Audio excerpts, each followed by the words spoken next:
सभापति महोदय, अध्यक्ष महाराज आणि सम्माननीय सदस्य हो, राज्य विधानमंडळाच्या 2026 या वर्षातील पहिल्या अधिवेशनामध्ये आपणा सर्वांचे स्वागत करताना मला अतिशय आनंद होत आहे।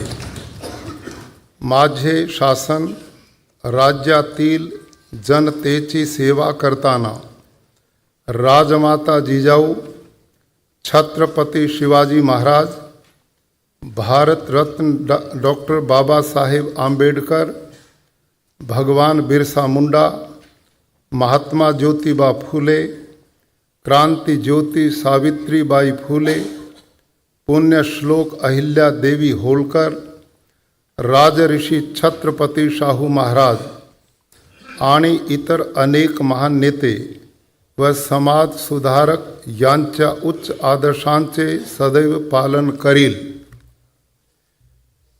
मेरी सरकार महाराष्ट्र कर्नाटक सीमा विवाद को सुलझाने के लिए वचनबद्ध है। इस विवाद को सुलझाने के लिए सम्माननीय उच्चतम न्यायालय में महाराष्ट्र का प्रतिनिधित्व करने के लिए विख्यात अधिवक्ताओं की नियुक्ति की गई है।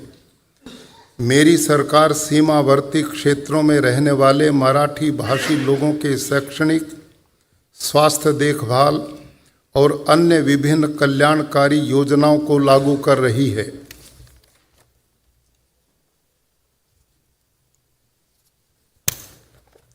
महाराष्ट्र यह प्रत्यक्ष विदेशी निवेश करने के लिए पसंदीदा राज्य है और देश का एक अग्रणी औद्योगिक राज्य होने से महाराष्ट्र देश के कुल सकल घरेलू उत्पाद में 13.5% से अधिक योगदान है।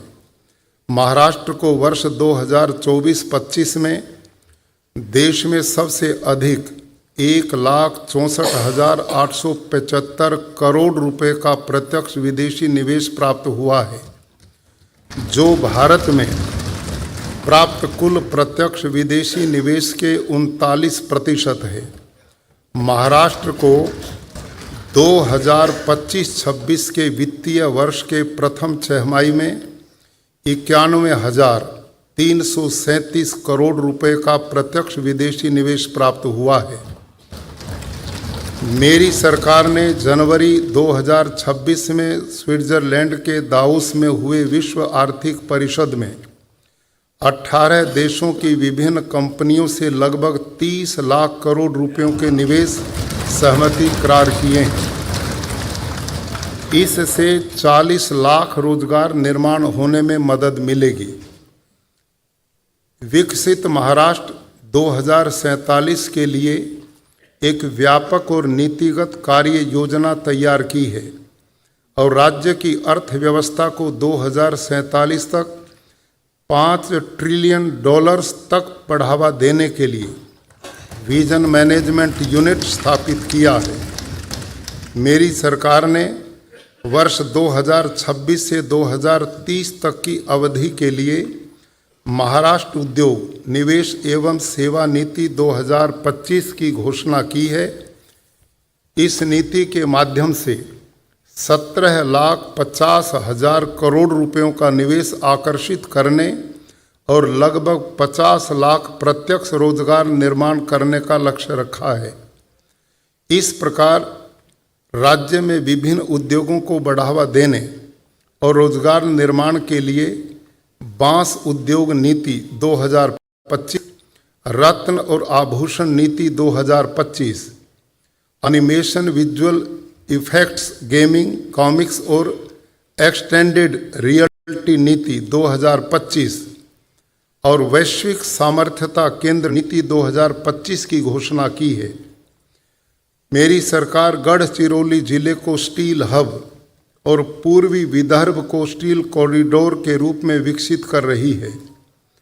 महाराष्ट्र औद्योगिक विकास निगम के माध्यम से भूखंडों का पारदर्शी आवंटन करने के लिए MIDC industrial land application and allotment portal नामक एक नीतिगत उपक्रम शुरू किया गया है।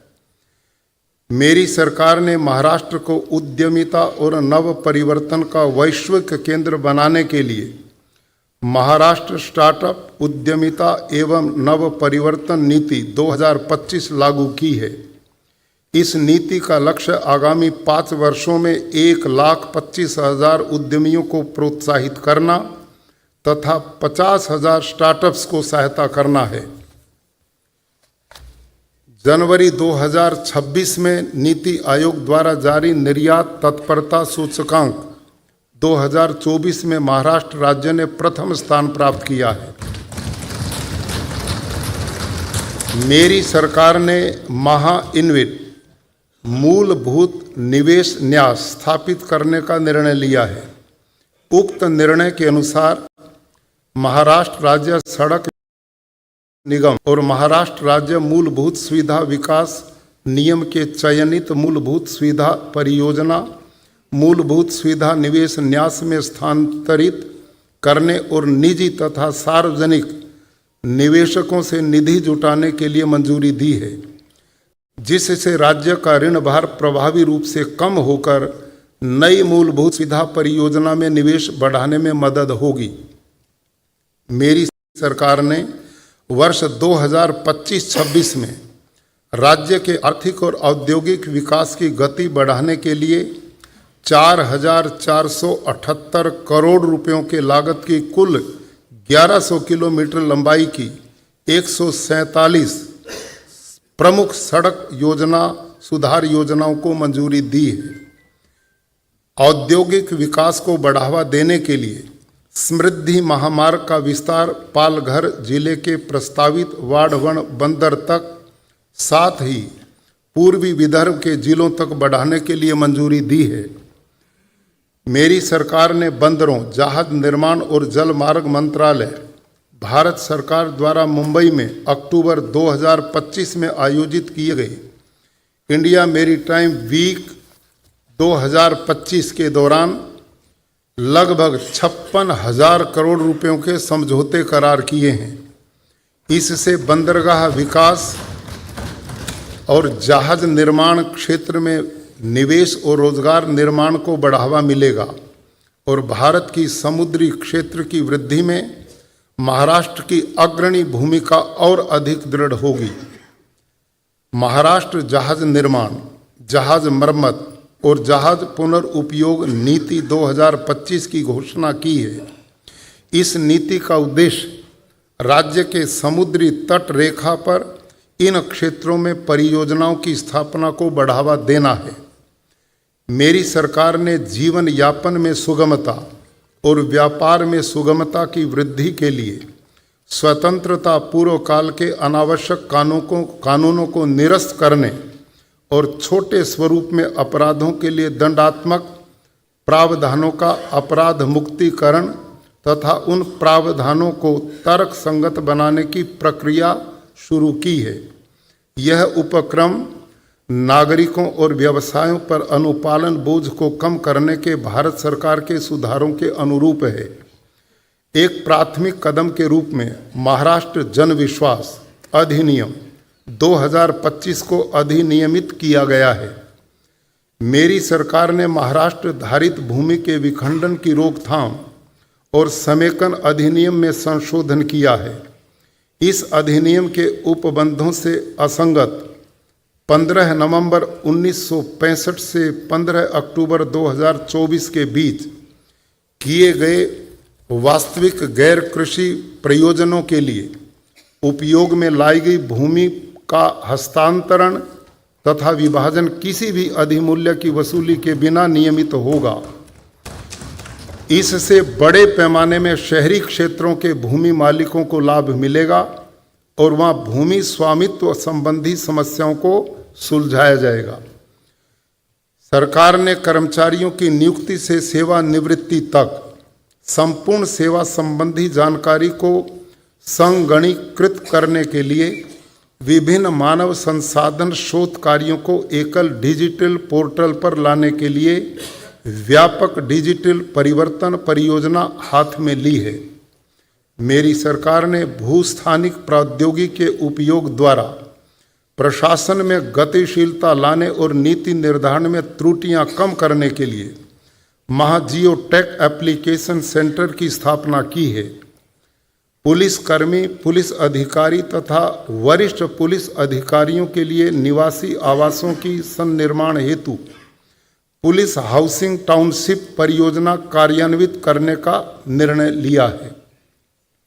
मुझे बताते हुए खुशी हो रही है कि राज्य के जल संरक्षण और प्रबंधन में उत्कृष्ट प्रदर्शन को देखकर 18 नवंबर 2025 को सम्माननीय राष्ट्रपति महोदय द्वारा दिए गए छठे राष्ट्रीय पुरस्कार में उत्कृष्ट राज्य की श्रेणी में राज्य को प्रथम पुरस्कार दिया गया है। स्थानीय स्वशासन संस्थाओं में विकास के लिए स्वस्थ प्रतिस्पर्धा को बढ़ावा देने के लिए मुख्यमंत्री समृद्ध पंचायत राज अभियान का कार्यान्वयन कर रही है। इस अभियान के अंतर्गत ग्राम पंचायत, ग्राम समिति, जिला परिषद को उनके उत्कृष्ट प्रदर्शन के लिए 5 करोड़ रुपयों तक के पुरस्कार प्रदान किए जाएंगे। मेरी सरकार ने कृत्रिम बुद्धिमत्ता और आधुनिक प्रौद्योगिकी के प्रभावी उपयोग के माध्यम से कृषि को अधिक उत्पादक और टिकाऊ बनाने के लिए जून 2025 से महाराष्ट्र कृषि कृत्रिम बुद्धिमत्ता नीति 2025-19 को कार्यान्वित करने का निर्णय लिया है। मेरी सरकार प्राकृतिक खेती को बढ़ावा देने के लिए राष्ट्रीय प्राकृतिक खेती अभियान, परंपरागत कृषि विकास योजना तथा डॉक्टर पंजाबराव देशमुख प्राकृतिक खेती अभियान का प्रभावी रूप से कार्यान्वयन कर रही है। इन योजनाओं के माध्यम से 7,786 किसान समूहों द्वारा 3 खेती की जा रही है। मेरी सरकार ने खेत सड़क के संनिर्माण के लिए मुख्यमंत्री बलिराजा शेत रस्ते योजना कार्यान्वित करने का निर्णय लिया है। इस योजना के अंतर्गत किसानों को उनके कृषि कार्यों के लिए जैसे बीजारोपण, फसल कटाई और कृषि उत्पादों को बाजार तक पहुंचाने के लिए मजबूत बारमाही उपयोगी सड़कें बनाई जाएंगी। सरकार ने वर्ष 2025-26 के मौसम में भारतीय कपास निगम के माध्यम से 100 लाख क्विंटल से अधिक कपास की न्यूनतम समर्थन मूल्य पर खरीद की है। मेरी सरकार ने 2,39,000 लाभार्थी किसानों से 60 लाख क्विंटल से अधिक सोयाबीन की खरीद की है। वर्ष 2024-25 विपणन सत्र के दौरान कीमान आधारभूत कीमत खरीदी योजना के अंतर्गत पंजीकृत किए गए 7 लाख से अधिक किसानों को 2 हेक्टेयर की सीमा तक प्रोत्साहन राशि के रूप में प्रति हेक्टेयर 20,000 रुपये वितरित किए गए हैं। ई राष्ट्रीय कृषि बाजार के अंतर्गत अंतर बाजार और अंतर राज्य व्यापार शुरू करने के लिए एकल एकीकृत लाइसेंस के प्रावधान के लिए और राष्ट्रीय दर्जा के बाजार की स्थापना के लिए महाराष्ट्र की कृषि उपज विपणन अधिनियम 1963 में आवश्यक संशोधन किए गए हैं। मेरी सरकार ने किसानों को 2 लाख रुपयों तक के कृषि या फसल ऋण से संबंधित सभी ऋण दस्तावेजों पर स्टाम्प शुल्क में छूट देने का निर्णय है। राज्य में जून से अक्टूबर 2025 के बीच हुई भारी वर्षा और बाढ़ जैसी प्राकृतिक विपदा से प्रभावित हुए किसानों को सहायता देने के लिए कृषि फसल, कृषि भूमि हानि तथा मौसम के लिए बीज और अन्य आनुषंगिक मामलों के लिए 15,576 करोड़ रुपयों की मदद उनके आधार संलग्न बैंक खातों में सीधे वितरित की है। मेरी सरकार ने महाराष्ट्र भू राजस्व संहिता 1966 में संशोधन द्वारा गैर कृषिक भूमि के उपयोग के लिए अनिवार्य गैर कृषिक अनुमति तथा सनद संबंधी उपबंध निरसित किए हैं। साथ ही वार्षिक गैर कृषि कर से संबंधित प्रावधान भी निश्चित किए और भूमि के गैर कृषि उपयोग के लिए एक बार रूपांतरण अधिमूल्य वसूल करने संबंधी उपबंध किए हैं।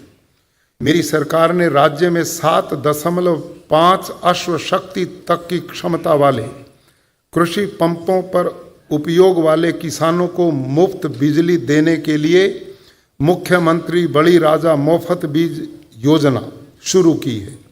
इस योजना के अंतर्गत सरकार ने 44 लाख से अधिक पात्र किसानों को 25,087 करोड़ रुपए की बिजली शुल्क में राहत दी।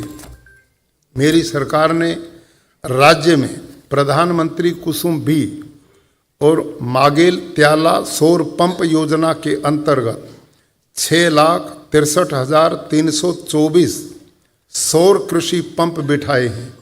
27 अक्टूबर 2025 से 25 नवंबर 2025 के बीच 45,911 सौर पंप बैठाए, जिस गिनीज वर्ल्ड रिकॉर्ड स्थापित हुआ है। सम्माननीय मुख्यमंत्री महोदय ने 5 दिसंबर 2025 को गिनीज वर्ल्ड रिकॉर्ड्स की ओर से यह पुरस्कार प्राप्त किया है। मेरी सरकार ने सरकारी और निजी भूमि पर सौर ऊर्जा परियोजनाओं के कार्यान्वयन के लिए भूमि के करारों पर स्टाम्प शुल्क और पंजीकरण फीस में छूट दी है। इससे कृषि को दिन के समय बिजली पूर्ति मिशन 2025 मुख्यमंत्री सौर कृषि वाहिनी योजना 2.0 के अंतर्गत ग्रामीण क्षेत्र की विद्युत परियोजनाओं को प्रोत्साहित किया है। प्रति माह 100 यूनिट से कम बिजली का उपयोग आर्थिक रूप से कमजोर और गरीबी रेखा के नीचे रहने वाले बिजली उपभोक्ताओं के लिए स्वयं आवासीय रूफटॉप सोलर योजना शुरू की है, जिससे उपभोक्ताओं को उनके छत पर सौर ऊर्जा पैनल बिठाने के लिए आर्थिक सहायता देकर प्रोत्साहित किया जा रहा है, जिससे उनको विद्युत उत्पादन में आत्मनिर्भर मदद होगी। इस योजना से लाभार्थियों को के बिजली बिल में कटौती होगी और अतिरिक्त सौर ऊर्जा की बिक्री द्वारा उन्हें आय का अतिरिक्त स्रोत भी उपलब्ध होगा। रोपने के लिए वर्ष 2025 में हरित महाराष्ट्र समृद्ध महाराष्ट्र जन शुरू किया गया। इस अभियान के अंतर्गत 10 वृक्षारोपण करने का लक्ष्य रखा है। अनुसार इस अभियान के अंतर्गत अब तक 9,88,00,000 वृक्षारोपण किया जा चुका है। सरकार के अंतर्गत राज्य में 6,60,000 महिला स्वयं सहायता समूहों की सहायता की है तथा 64 लाख से अधिक परिवारों को 44,251 करोड़ रुपए का बैंक ऋण उपलब्ध करवाया है, जिससे 26,19,000 लखपति दीदियां हुई। स्वयं सहायता समूह के उत्पादों के लिए सुनिश्चित बाजार उपलब्ध करने हेतु सभी जिलों में उमेद मॉल स्थापित किए जाएंगे। प्रथम चरण में 13 जिलों के लिए उमेद मॉल्स को मंजूरी दी गई। सरकार ने आदिवासियों को सशक्त करने के लिए रानी दुर्गावती महिला सक्षमीकरण योजना शुरू करने का निर्णय लिया है। इस योजना से आदिवासी महिलाओं को सरकार की योजना आवश्यक लाभार्थी हिस्सा अदा करने में मदद होगी। मेरी भगवान बिरसा मुंडा की 125वीं जयंती के उपलक्ष्य में 50वीं जयंती के उपलक्ष्य में जनजातीय गौरव दिन मनाने हेतु संपूर्ण राज्य में विभिन्न कार्यक्रमों का आयोजन किया। साथ ही राज्य सरकार द्वारा 15 नवंबर से 17 नवंबर 2025 तक नागपुर में उच्च स्तरीय कार्यक्रम का आयोजन भी किया था। मेरी सरकार महाराष्ट्र में अन्य पिछड़ा वर्ग, खाना बदोश जनजातियों तथा विशेष पिछड़े प्रवर्गों के छात्रों को कौशल विकास प्रशिक्षण दे रहे। इस प्रशिक्षण कार्यक्रम के अंतर्गत अब तक 71,000 से अधिक उम्मीदवारों को प्रशिक्षित किया गया है और 18,000 से अधिक उम्मीदवारों को रोजगार प्राप्त हुआ है तथा 21,000 से अधिक उम्मीदवारों ने अपना स्वयं का व्यवसाय शुरू किया है। मेरी सरकार ने दिव्यांग व्यक्तियों के प्रति भेदभाव को समाप्त करने तथा उनकी सामाजिक समावेशिता को बढ़ाने के दिव्यांग एवं अदिव्यांग व्यक्तियों के विवाह के लिए प्रति दंपति 1,50,000 रुपयों तथा 2 दिव्यांग व्यक्तियों के विवाह के लिए प्रति दंपति 2,50,000 रुपयों की आर्थिक सहायता देने का निर्णय लिया है। राज्य स्वास्थ्य गारंटी सोसाइटी से निर्मित आरक्षित निधि योजना अंतर अंग प्रत्यारोपण शस्त्रक्रिया करने के लिए अधिकृत सरकारी और निजी अस्पतालों में 5 लाख रुपयों से अधिक लागत 9 प्रकार की अंग प्रत्यारोपण शस्त्रों का उपचार मुफ्त में करने का निर्णय लिया है। मेरी सरकार राज्य में कैंसर बीमारी पर सस्ती एवं उन्नत चिकित्सा देने के लिए एक व्यापक कैंसर देखभाल नीति तैयार की है। इस नीति के अंतर्गत प्रणाली स्थापित की जा रही है।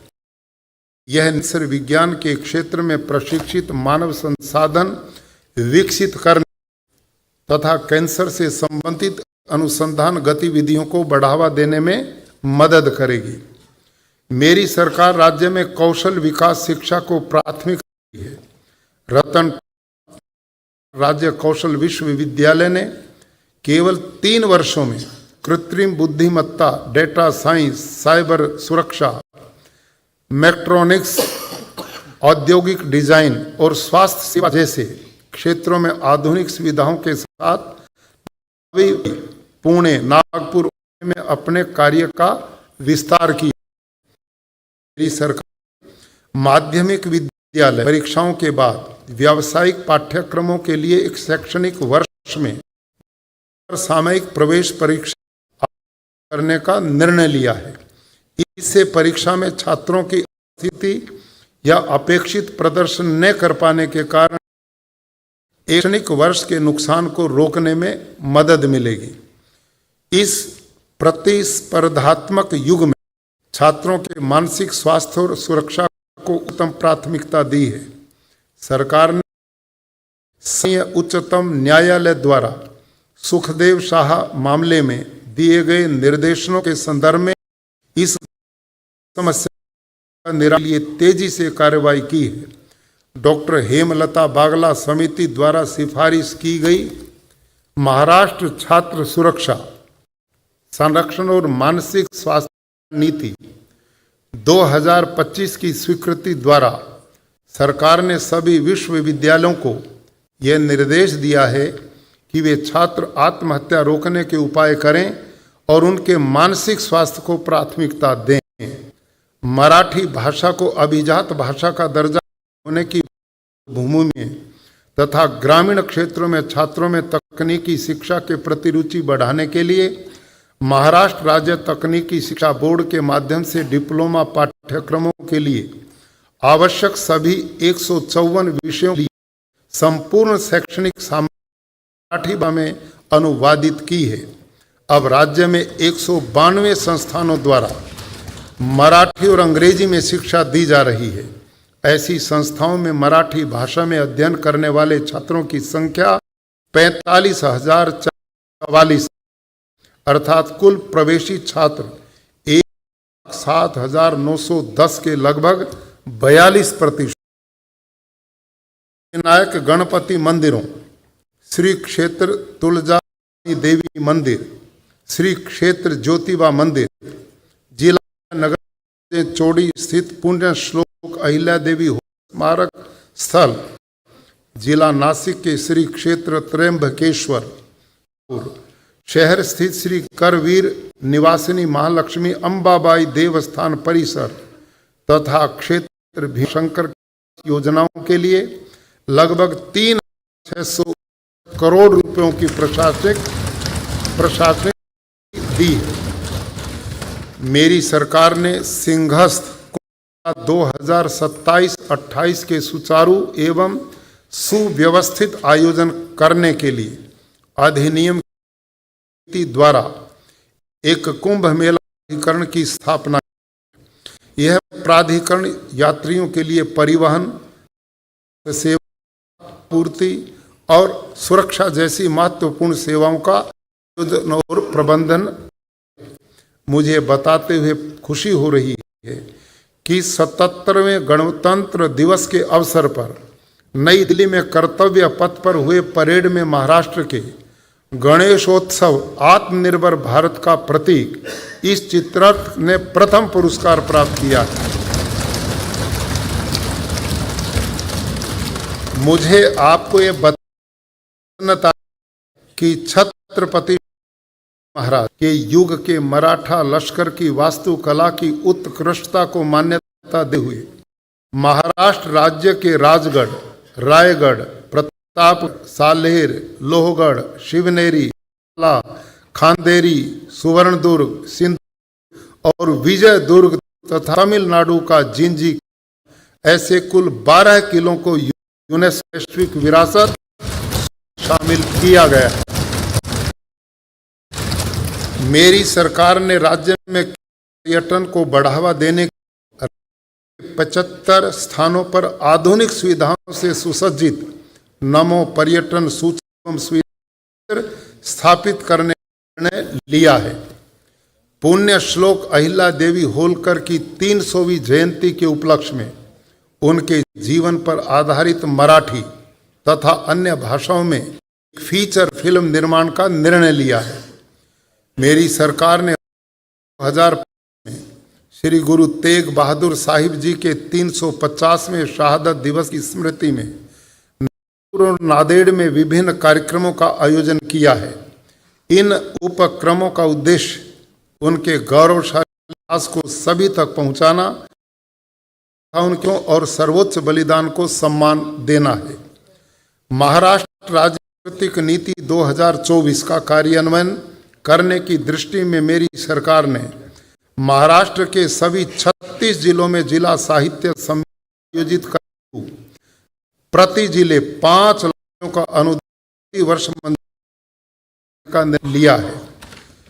मेरी सरकार विद्यालय, महाविद्यालय, विश्वविद्यालय स्तर पर क्रीड़ा क्षेत्र को बढ़ावा देने के लिए वचनबद्ध है। मेरी सरकार ने शतरंज की विश्व चैंपियन एवं ग्रैंड मास्टर कुमारी दिव्या देशमुख साथ ही भारतीय महिला क्रिकेट टीम की खिलाड़ियां कुमारी स्मृति मंधाना, जेमिमा रॉड्रिक्स और राधा यादव को और मुख्य कोच अमोल मजूमदार को ऐतिहासिक विश्व कप जीत के लिए नकद राशि देकर सम्मानित किया गया है। मेरी सरकार T20 दृष्टि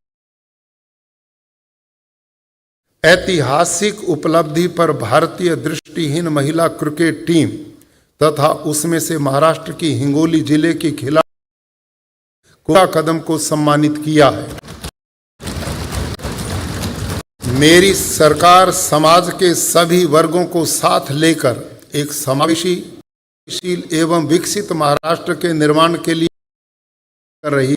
सम्माननीय सदस्यों, इस सत्र में नए वित्तीय वर्ष के लिए बजट प्रस्तावों, योग विधेयक और अन्य विधि विधान आपके विचारार्थ रखे जाएंगे। मुझे विश्वास है कि महाराष्ट्र को अधिक समृद्धि की ओर ले जाने की सभी माननीय सदस्य कामकाज में भाग लेंगे और इन प्रस्तावों पर अपने उचित विचार विमर्शों को प्रदर्शित करेंगे। मैं फिर से एक बार आप सभी को मेरी हार्दिक शुभकामनाएं देता हूं। जय हिंद, जय महाराष्ट्र, जय भारत। धन्यवाद, प्रणाम।